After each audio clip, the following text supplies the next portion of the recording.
Thank you everyone for coming again to this channel.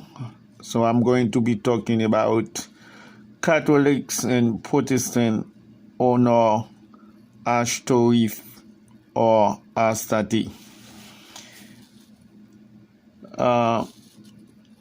We're going to define the goddess of Astarte. They say she has different names as Astarte, Ashtoreth, Ashtoreth, Ashtoreth. They say she's the goddess of love, marriage, and family life, the goddess of fertility and love. She got many form of names. First, she corresponds to the Babylonians Ishtar. Number 2 corresponds to the Greek Aphrodite. Correspond to the Romans Venus. Correspond to the ancient Egyptian religion Astarte. They say she took a dominant place in Eastern religions. In the mythology, Astarte was the wife of Baal. Baal is the chief of Canaanite deities. So let's see now in the celebration of Easter every year what the goddess represent. In the celebration of Easter, rabbit is a symbol of Astarte.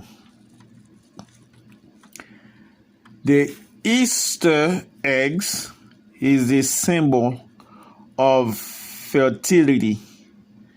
They say in the past some men used to worship Astarte, like Solomon. If you read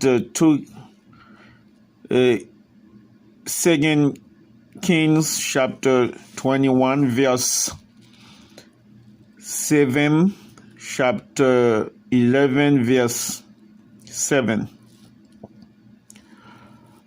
She knows as the Queen of Heaven. When you read Jeremiah chapter 7 verse 18, it said, the children gather wood, the fathers kindle fire, and the women knead dough to make cakes for the Queen of Heaven. And they pour out drink offerings to other gods to provoke me to anger. Yes, the people used to worship the goddess of Astarte to provoke the Lord. Now let's move on to see his relation with the Easter. Easter and his relation with Ashtoreth. Easter in Old English is Easter. It's the name of a spring goddess, chief of religious feast. That means Ashtoreth. And the celebration of Easter is just to honor the goddess Ashtoreth or Astarte. There's no record of observing Easter as a holiday in the New Testament. Nowhere in the New Testament you're going to see it was recommended to celebrate Easter. Easter is not in the New Testament. The observance of special days is a concept completely foreign for the first Christians. We can read together, for example, Galatians chapter 4, verse 9 to 11. It says, "But now that you have come to know God, or rather to be known by God, how can you turn back again to the weak and worthless elementary principle of the world, whose slave you wanted to be once more?" Verse 10, "You observe days and months and seasons and years. I am afraid I may have labored over you in vain." Yes. Today, if we have to observe days, months, and seasons and years, it's like the apostles say he did work in vain. That means it's not for the Christian today to celebrate days and months and seasons and years. Let's see now Colossians chapter 2 verse 16 and 17. He said, "Therefore let no one pass judgment on you in questions of food and drink, or with regard to a festival, or a new moon, or a Sabbath. These are a shadow of the thing to come, but the substance belongs to Christ." Yes, those are things. It was a shadow. As soon as Jesus Christ came, we are not supposed to observe those things. Okay? So now, let's see, what does the word Easter mean? It is not a Christian name. It carries within itself its Chaldean origin. It is obviously identical to which is used in the past for the Sidonian goddess Astarte. Yes. What you say people celebrate every year, the Easter, is not in the Bible. It's not in the Bible. It's not in the New Testament. And later on, we're going to make a difference between Easter and the Passover that the Jewish people used to celebrate. Okay, Easter in English is nothing other than Astarte, the queen of heaven, whose name was formerly pronounced by the Ninevites.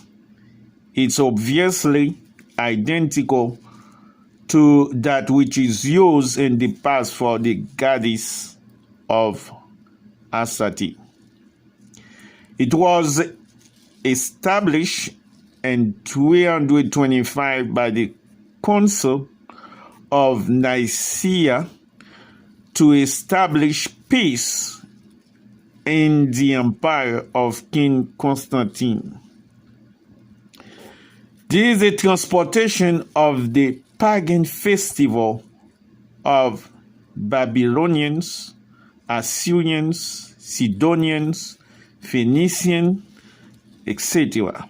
With regard to Ashtoreth, Ishtar, Astarte, which means Easter in English.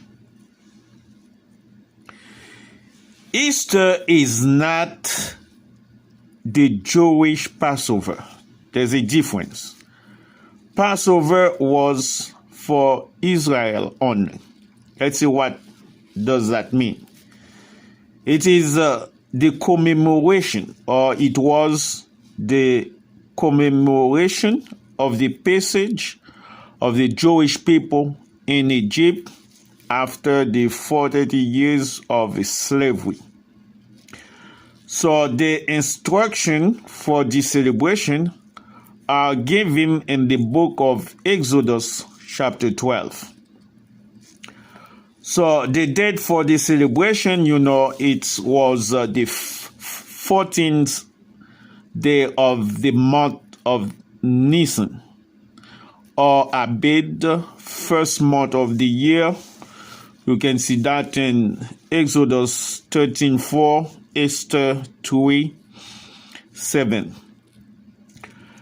The word Passover means passing. That said, when the people of Israel were on the last moment to leave Egypt and would cross the Red Sea. It's also the Jewish national day of salvation. So, the Jewish Passover is no more applicable today because as a law of Old Testament, it's no longer practicable. We can read, for example, Galatians 4, verse 4 and 5. But when the fullness of time had come, God sent forth his Son, born of a woman, born under the law. This was so he could redeem those under the law, so that we could be adopted. You see? Passover is no longer in effect because Christ is the end of the Jewish Passover. 1 Corinthians chapter 5, verse 7. Cleanse out the old leaven, that you may be a new lump, as you really are unleavened. For Christ, our Passover lamb, has been crucified. Yes, what was happening? In the occasion of the last Passover celebrated by Jesus Christ and his disciple, he instituted the supper. So today, the church knows only the supper of the Lord. The Apostle Paul called it supper in 1 Corinthians chapter 11, 17. So the Lord's Supper.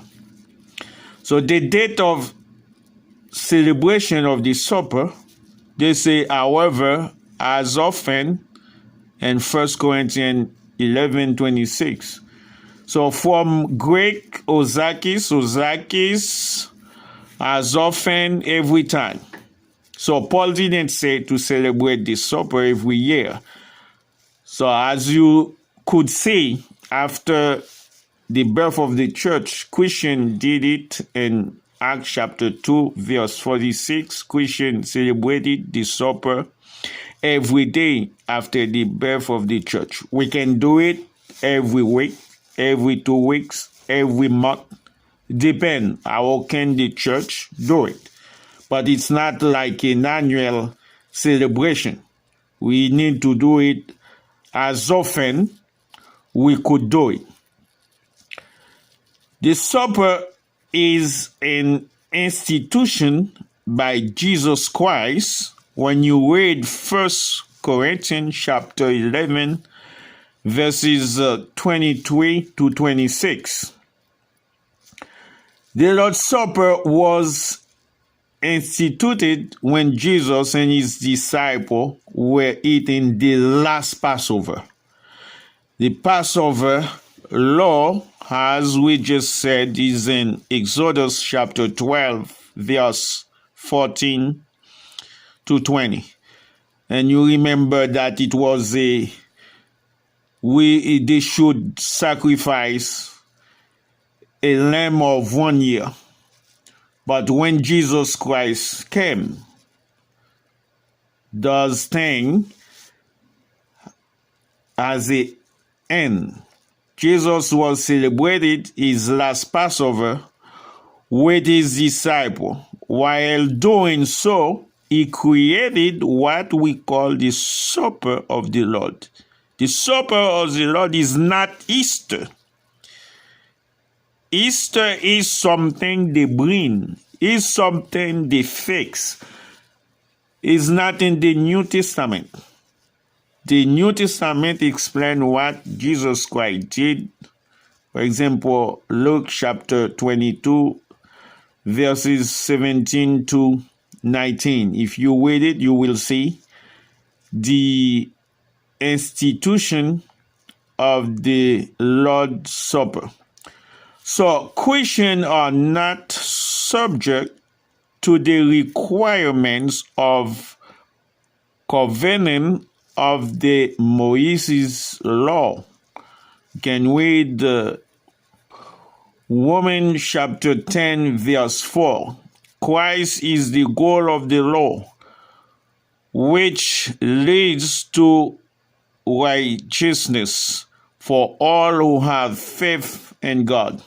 And you can read also Galatians chapter 4, verse 4 and 5. And in Ephesians chapter 2, 15, he said, he canceled the detailed rules of the law so that he could create one new person out of the two groups, making peace. So annual Jewish holidays ended when the law alliance was replaced by the new alliance.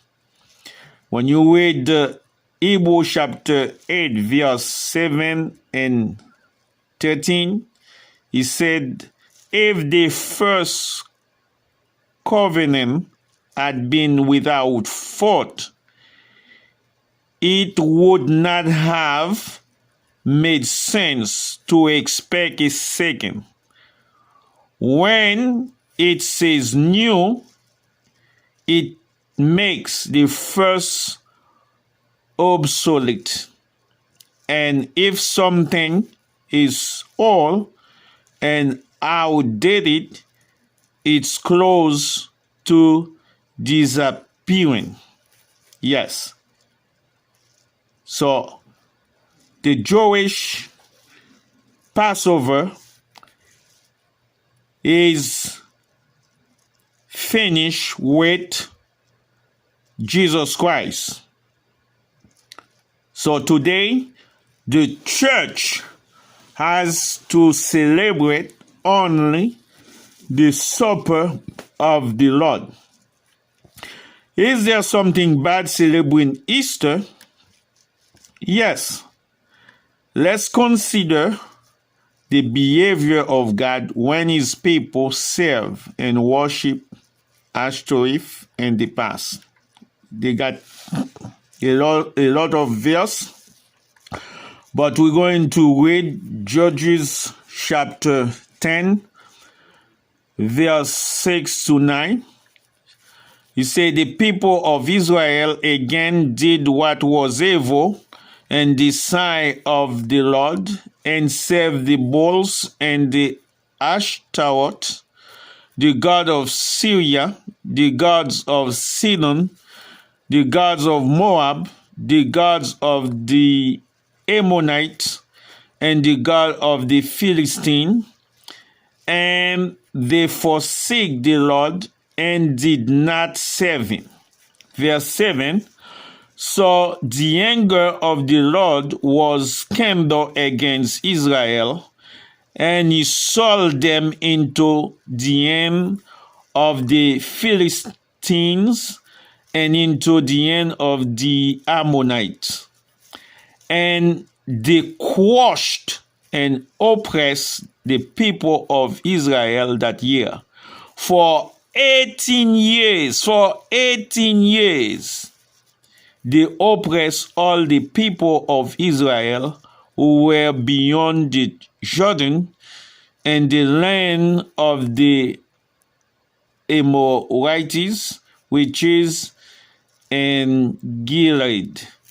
And the Ammonites crossed the Jordan to fight also against Judah and against Benjamin and against the house of Ephraim, so that Israel was severely distressed. You see the consequence of worship the goddess of Astarte.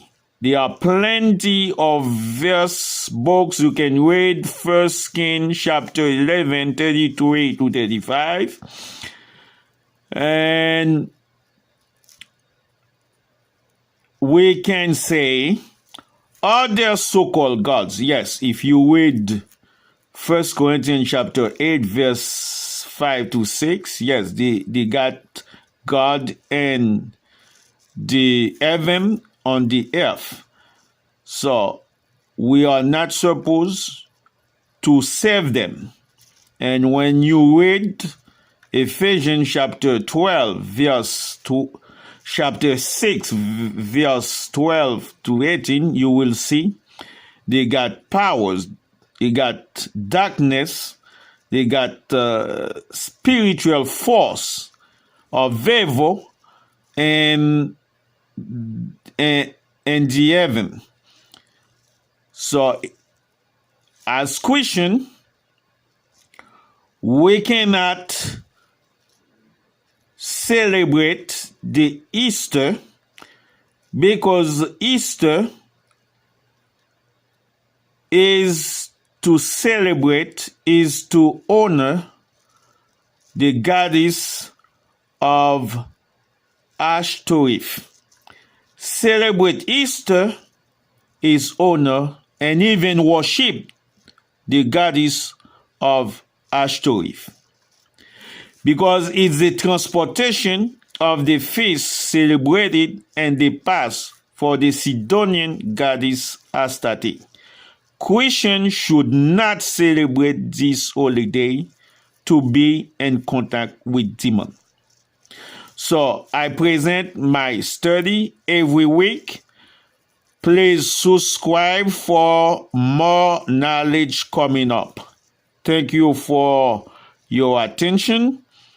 Thank you for listening. And I hope you're going to subscribe to my channel. Thank you very much. May God bless all of you. Thank you.